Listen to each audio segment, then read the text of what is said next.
So let me tell you how to wash the volumizer. So सबसे पहले हम volumiser को कॉम्ब करके डीटैंगल करेंगे एंड उसको पानी वाले बोल में शैम्पू डाल के रिंस करेंगे, but make sure you are using sulfate-free shampoo to wash it. Now rinse the volumizer in clean water.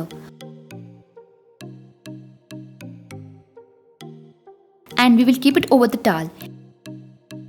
And then gently press करेंगे to remove the excess water.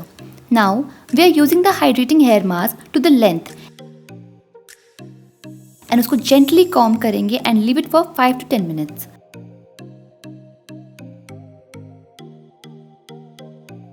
Now again इसको clean water में rinse करेंगे